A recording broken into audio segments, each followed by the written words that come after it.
प्रिय विद्यार्थ्यांनो, महाराष्ट्र सरकारने 2026 या वर्षासाठी 1700 तलाठी किंवा ग्राम महसूल अधिकारी पदांची भरती जाहीर केली आहे। ही परीक्षा महाराष्ट्र सार्वजनिक सेवा आयोगाद्वारे आयोजित केली जाईल। याआधी तलाठी परीक्षा TCS किंवा यांच्याद्वारे घेतली जात होती। विद्या भारती पुणे सर्व 4 विषयांसाठी मोफत अध्ययन साहित्य टेस्ट सिरीज YouTube चॅनेलवर प्रकाशित करणार आहे। यासाठी कोणतेही शुल्क किंवा नोंदणी आवश्यक नाही।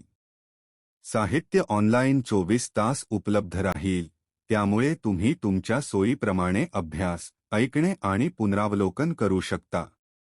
आज आपण मराठी भाषेच्या पहिल्या अध्यायासह सुरू करणार आहोत। हा अध्याय मागील 20 शतकांमध्ये मराठी भाषा आणि तिच्या व्याकरणाची कशी प्रगती झाली आहे हे समजावून सांगतो। चला सुरू करूया। संस्कृत भाषा ही मराठी भाषेची आई आहे। 2ऱ्या ते 6व्या शतकात मराठी प्राकृत भाषा संस्कृतपासून विकसित झाली।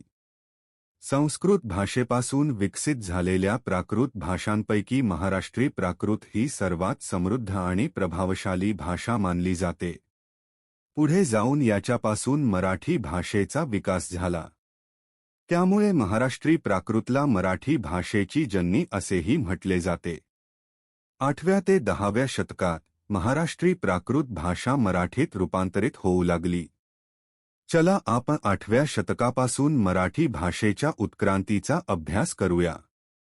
हा काळ 8व्या ते 10व्या शतकापर्यंत मराठी भाषेची प्रारंभिक सुरुवात म्हणूनही ओळखला जातो।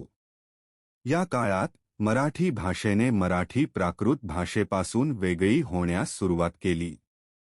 या काळात मराठी मुख्यतः संवाद साधण्यासाठी आणि काही वेळेस हस्तलिखित ग्रंथ लिहिण्यासाठी वापरली जात होती। आम्हाला दगडी पट्ट्या आणि तांब्याच्या उत्तरेवर अनेक मराठी लेखन सापडले आहे। या काळात अधिकृत मराठी व्याकरण नव्हते। मराठी भाषेच्या विकासातील दुसरे महत्त्वाचे टप्पे 12व्या ते 14व्या शतकात यादव वंशाच्या काळात झाले। देवगिरण्याच्या यादवांनी मराठी भाषेला संरक्षण दिले। राजा सौन यादव हे मोठे संरक्षक राहिले। त्यांच्या कारकिर्दीत मराठी ही राज्याची प्रशासनिक भाषा बनली। त्याच वेळी काही संत आणि लेखकांनी पुस्तके आणि हस्तलिखिते लिहिण्यासाठी मराठी वापरण्यास सुरुवात केली। संत ज्ञानेश्वरे यांनी भावार्थदीपिका प्रकाशित केली, जी ज्ञानेश्वरी म्हणून देखील ओळखली जाते। संत ज्ञानेश्वरे यांनी या काळात भगवद्गीतेचे संस्कृतून मराठीत रूपांतर करून जनतेसाठी दरवाजे उघडले। 14व्या शतकात मराठी भाषेला मूलभूत मराठी व्याकरण तसेच लाखो नवीन मराठी शब्द मिळाले। मराठी भाषेला सुसंगत वाक्यरचना, क्रियापदे, क्रियाविशेषणे, विशेषणे, काळ आणि लिंगाचा वापर मिळाला। 14व्या ते 16व्या शतकातील काळात मराठी भाषा अधिक प्रगतिशील झाली आणि समृद्ध झाली। या काळातील मुख्य वैशिष्ट्य म्हणजे संत नामदेव, संत एकनाथ, संत तुकाराम आणि संत रामदास यांच्या नेतृत्वाखालील भक्ती चळवळीचा सहभाग। भक्ती चळवळीने मराठीला महाराष्ट्रातील जनतेची खरी भाषा बनवले। एकनाथी भारूड, तुकारामांचे अभंग, संत नामदेवांचे भक्ती प्रवचन आणि संत रामदासांचे मनाचे श्लोक महाराष्ट्रातील सर्वसामान्य लोकांपर्यंत पोहोचले। या काळात मराठी भाषा जनतेसाठी मौखिक आणि लिखित माध्यम म्हणून स्वीकारली गेली होती। व्याकरणाचे स्तरही आणखी मजबूत केले गेले, ज्यामध्ये म्हणी, विशेषणे आणि अलंकारांचा समावेश झाला। 17व्या आणि 18व्या शतकात छत्रपती शिवाजी आणि पुढील मराठा राजे यांच्या काळात मराठी भाषेला अधिक बळ मिळाले। मराठा साम्राज्यात मराठी भाषेचा प्रशासन, लेखापाल आणि महसूल नोंदी ठेवण्यासाठी उपयोग केला जात होता। मुघल आणि पर्शियन राजे यांच्या प्रभावामुळे काही पर्शियन आणि अरबी शब्द मराठी भाषेत मिसळले। आजही खुर्द, बुद्रुक, दरबार, गुडस्ता यांसारखे शब्द वापरले जात आहेत।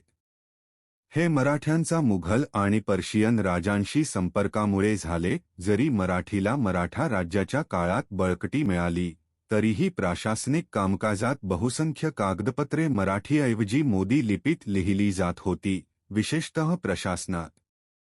तथापि, संवादासाठी आणि साहित्यात मराठी ही मराठा साम्राज्याच्या काळात प्रमुख भाषा होती. मोदी लिपी ही पूर्वीच्या ब्राह्मी लिपीवरून विकसित झाली आहे. परंतु 18व्या शतकाच्या शेवटी प्रशासनिक आणि साहित्यासाठीची भाषा मराठी झाली होती. 19व्या शतकाच्या सुरुवातीपर्यंत ब्रिटिशांकडे संपूर्ण भारत होता. त्यांनी रेल्वे, टपाल सेवा, कपड्यांची मोळी तसेच मुद्रणालय आणि वर्तमानपत्रांसारख्या नवीन नवकल्पना आणल्या. ब्रिटिश अधिकाऱ्यांपैकी विल्यम केरी यांनी मराठी व्याकरण संकलनासाठी प्राथमिक प्रयत्न केले. त्यानंतर दादोबा पांडुरंग टरखाडकर यांनी संपूर्ण मराठी व्याकरण पुस्तक तयार करण्याचे प्रयत्न केले. इंग्रजी शैक्षणिक प्रणाली आणि मुद्रणालयाने मराठी भाषा तसेच मराठी व्याकरण पुस्तके तयार करण्यात मदत केली.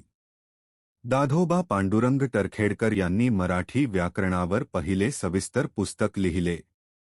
म्हणून त्यांना मराठी व्याकरणाचे पितामह असे संबोधले जाते. या प्रयत्नांमुळे मराठी व्याकरण अधिक समर्चित झाले. अधिकाधिक मराठी शब्द मराठी शब्दसंग्रहात समाविष्ट झाले. मराठी भाषा आणि व्याकरणाचे शिक्षण व शिकवण सहज झाले. नाम, सर्वनाम, क्रियापद, क्रियाविशेषण, विशेषण, काळ, वाक्ये, लिंग, म्हणी या सर्वांगीण मराठी भाषेच्या व्याकरणाचा अभ्यास पूर्ण झाला. स्वातंत्र्यानंतर 1947 ते 2000 या काळात मराठी भाषा आणखी फुलली. अनेक लेखकांनी बऱ्याच नवीन कथा आणि गैरकथा साहित्य लिहिले. मराठीत अनेक वृत्तपत्रे आणि मासिके सुरू झाली. मराठी विज्ञान, गणित आणि समाजशास्त्रासह मुख्य अभ्यास विषय बनली. मराठी व्याकरण शाळा, महाविद्यालये आणि विद्यापीठांमध्ये मराठी विषयाचा अधिकृत भाग बनली. मराठी भाषेच्या समृद्धी आणि वाढीसाठी महाराष्ट्र शासनाने अनेक उपक्रम सुरू केले. 2000 पासून युनिकोड प्रणालीच्या परिचयामुळे मराठीत टाइपरायटर्सवरून संगणकाकडे संक्रमण झाले आहे. या काळात ऑनलाईन मराठी ग्रंथालये तयार केली गेली. फेसबुक, इंस्टाग्राम, टिकटॉक आणि यूट्यूबसारख्या सोशल मीडियावर मराठी भाषेच्या सामग्रीचा प्रवेश झाला आहे. आता विशिष्ट प्रादेशिक भाषांसाठी आई मॉडेल तयार करण्याचा प्रयत्न केला जात आहे, त्यात मराठीसुद्धा समाविष्ट आहे. जलद शहरीकरणामुळे मराठी भाषा मिश्रित झाली आहे. लोक मराठी संभाषण किंवा संवाद करताना इंग्रजी आणि हिंदी शब्दांचा वापर करतात. आजपर्यंत मराठी भाषा आणि व्याकरणातील बदल. प्रारंभीच्या काळात 2री ते 8वी शतक मराठी व्याकरण आणि नियम अत्यंत कमी होते. 8व्या ते 14व्या शतकात मराठी व्याकरणात अनेक व्याकरण वैशिष्ट्ये आली. 16व्या ते 18व्या शतकात मराठीत अतिरिक्त व्याकरण वैशिष्ट्ये मिळाली. 19व्या शतकात ब्रिटिशांनी मराठी व्याकरणात अल्पविराम, सूत्रचिन्ह, अर्धविराम यांचे समावेश केले. 2या ते 8व्या शतकात ब्राह्मी लिपी ही लेखन लिपी होती. 10व्या शतकापासून मोडी लिपी स्वीकारली गेली जी 19व्या शतकाच्या सुरुवातीस देवनागरी लिपीत रूपांतरित झाली. विल्यम केरी यांनी 1930 मध्ये मराठी व्याकरणाचे सर्व नियम औपचारिक करण्याचा प्रारंभीचा प्रयत्न केला. दादाबाबा पांडुरंग तरखहाडकर यांनी पहिली मराठी व्याकरणाची पुस्तक लिहिली. या पहिल्या प्रकरणात आपण शक्यतो समजून घेण्याचा प्रयत्न केला की मराठी भाषा आणि व्याकरण गेल्या 20 शतके कसे विकसित झाले. आजची आधुनिक मराठी भाषा ही मागील 1800 वर्षांची यात्रा आणि ज्ञात व अज्ञात व्यक्तिमत्वांच्या अमूल्य योगदानांची फलश्रुती आहे. आता आपण या पहिल्या विषयाचे 50 बहुनिर्देशीय प्रश्न अभ्यासणार आहोत. हा विषय आपण यामुळे कव्हर केला कारण प्रत्यक्ष अभ्यासक्रम सुरू करण्यापूर्वी भाषेच्या विकासाची पार्श्वभूमी असणे आवश्यक आहे. चला या 50 बहुनिर्देशीय प्रश्नांचे उत्तर देण्याचा प्रयत्न करूया. 1. मराठी भाषा कोणत्या भाषेतून विकसित झाली? अ. तमिळ, बी संस्कृत, सी उर्दू, डी फारसी. उत्तर बी संस्कृत. 2. मराठी भाषेचा उगम मुख्यतः कोणत्या प्राकृत भाषेतून झाला? अ. शौरसेनी, बी. महाराष्ट्री प्राकृत, सी. मागधी, डी. पाली. उत्तर बी. महाराष्ट्री प्राकृत. 3. मराठी भाषेची सुरुवात साधारण कोणत्या शतकात झाली? अ. दुसरे शतकात, बी. 5वे शतकात, सी. 8वे-10वे शतकात, डी. 15वे शतकात. उत्तर सी. 8वे-10वे शतकात. 4. मराठी भाषेतील सर्वात जुने पुरावे कोणते?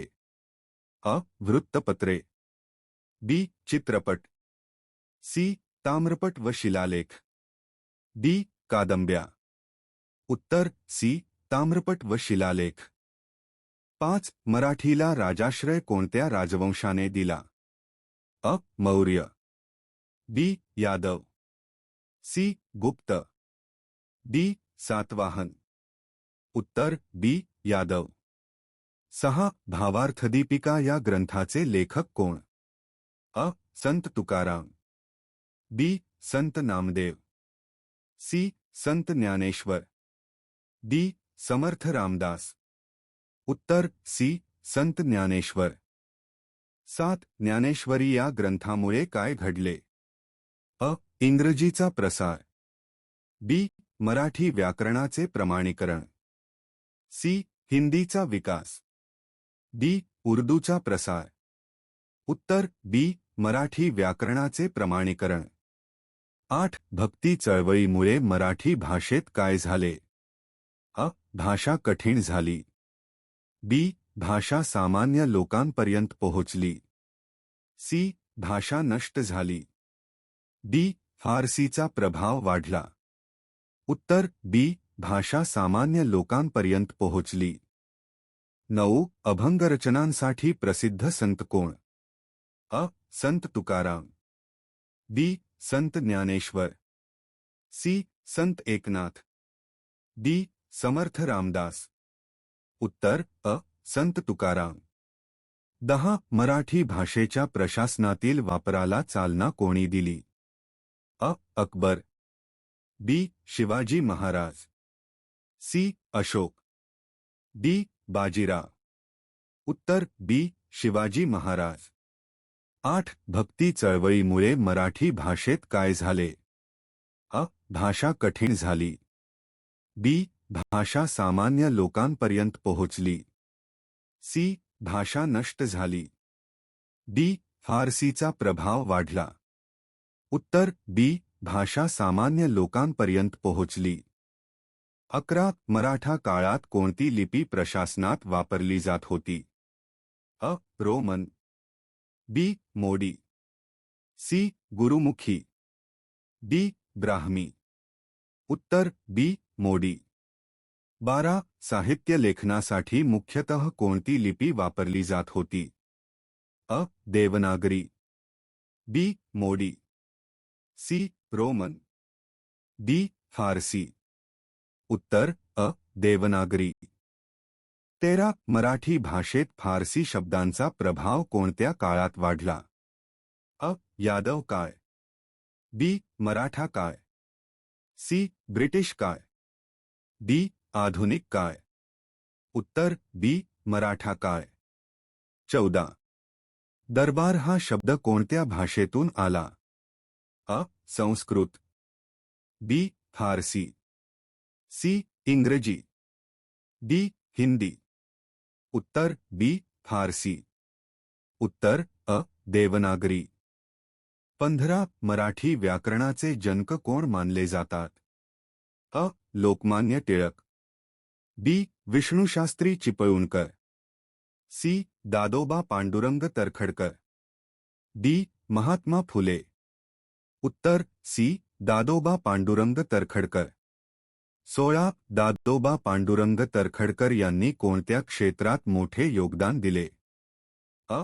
गणित, बी. संगीत, सी. व्याकरण, डी. चित्रकला. उत्तर सी व्याकरण. उत्तर अ देवनागरी. 17 मुद्रणयंत्रामुळे काय शक्य झाले? अ समान व्याकरण नियम. बी युद्ध. सी व्यापार बंद. डी भाषा नष्ट. उत्तर अ समान व्याकरण नियम. 18 ब्रिटिश काळात मराठीत कोणती गोष्ट प्रमाणित झाली? अ विरामचिन्हे. बी चित्रकला. सी संगीत. डी नृत्य. उत्तर अ विरामचिन्हे. उत्तर अ देवनागरी. 19 मराठीचे अधिकृत राज्य कोणते? अ गुजरात. बी महाराष्ट्र. सी कर्नाटक. डी गोवा. उत्तर बी महाराष्ट्र. 20 महाराष्ट्र राज्याची स्थापना कधी झाली? अ 1947. बी 1956. सी 1960. डी 1972. उत्तर सी 1960. उत्तर अ देवनागरी. 21 मराठी भाषेच्या आधुनिक वापरावर कोणत्या भाषेचा मोठा प्रभाव आहे? अ इंग्रजी. बी पाली. सी अरबी. D French. उत्तर अ इंग्रजी. 22 मी मीटिंगला जातो हे कोणत्या प्रकारचे उदाहरण आहे? अ शुद्ध मराठी. बी संस्कृत. सी मिश्र भाषा. डी फारसी. उत्तर सी मिश्र भाषा. उत्तर अ देवनागरी. 23 मराठी भाषेच्या डिजिटल विकासासाठी कोणती प्रणाली महत्त्वाची ठरली? A ASCII. B Unicode. C binary.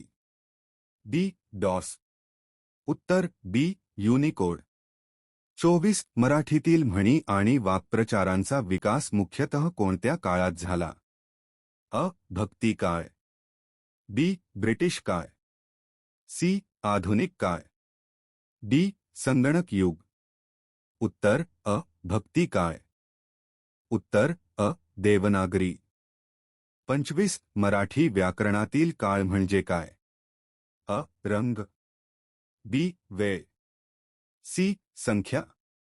D लिंग. उत्तर बी वेळ. 26 मराठीत किती लिंगे आहेत? अ 2. बी 3. सी 4. डी 5. उत्तर बी 3. उत्तर अ देवनागरी. 27 घर हे कोणते लिंग आहे?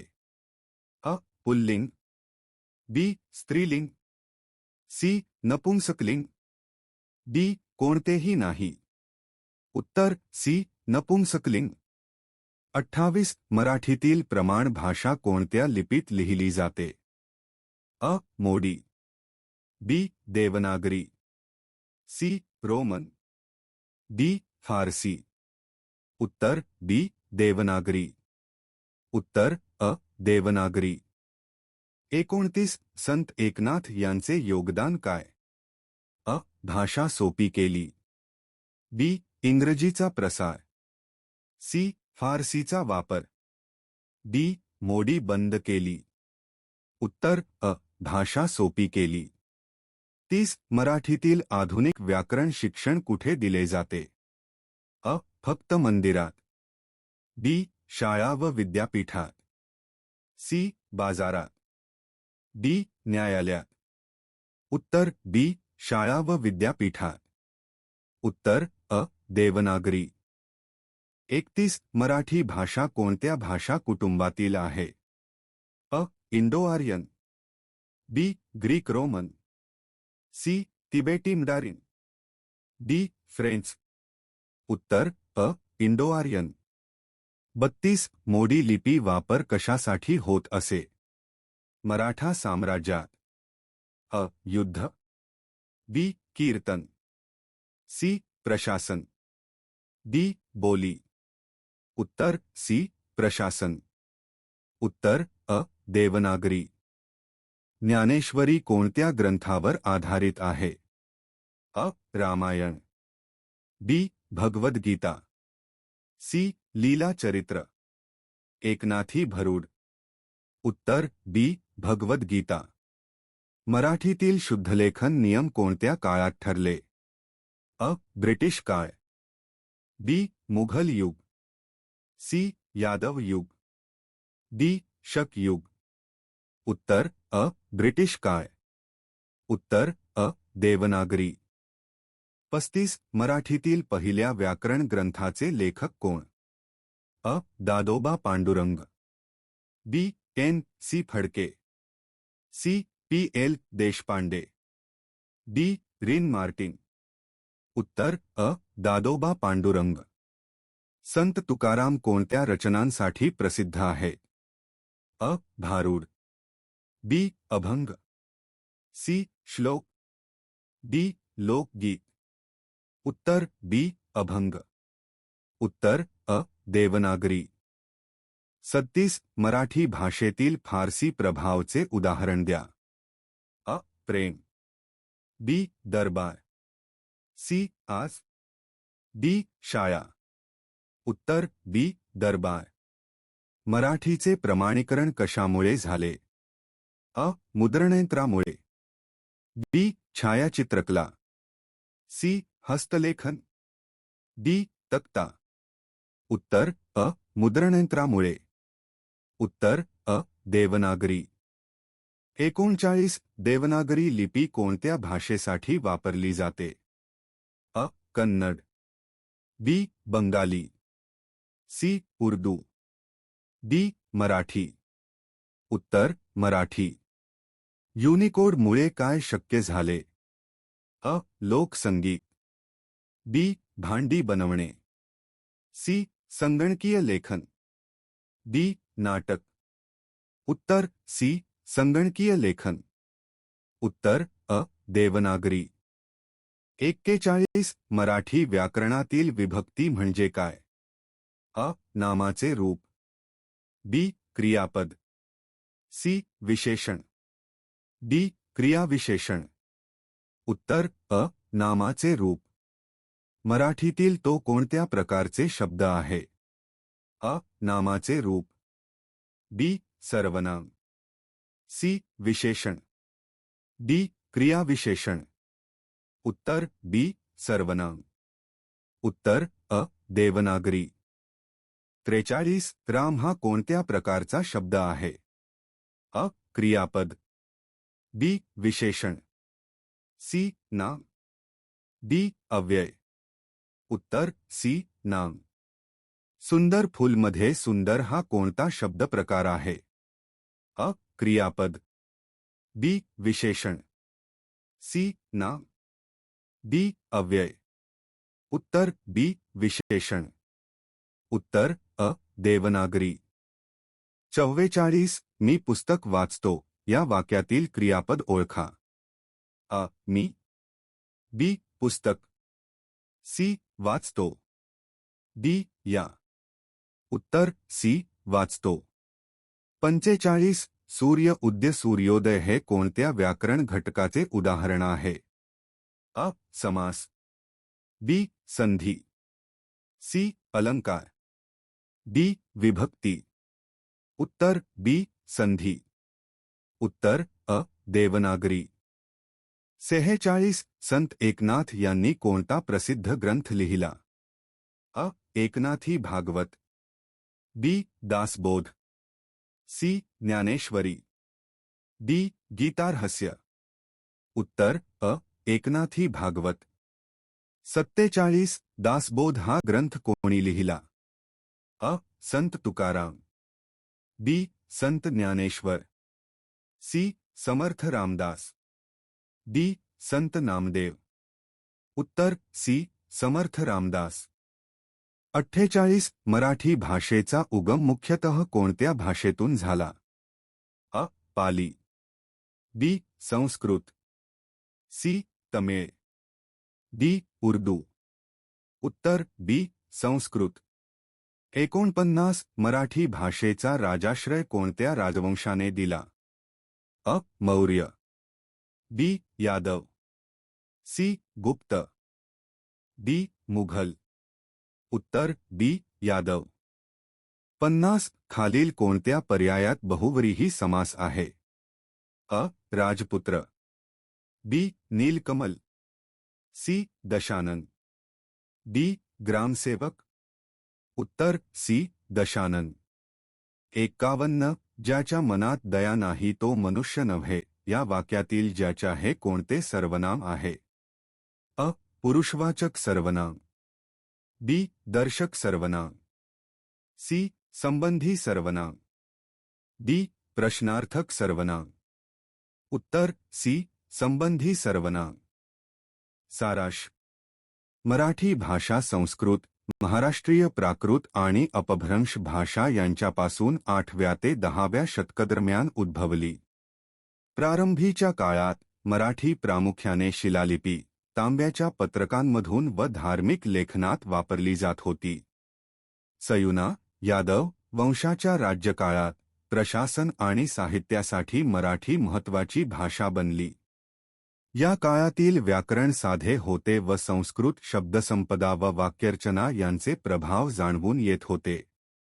मराठी व्याकरणाच्या विकासातील एक मोठा टप्पा म्हणजे 13व्या शतकात संत ज्ञानेश्वरांनी ज्ञानेश्वरीची निर्मिती केली.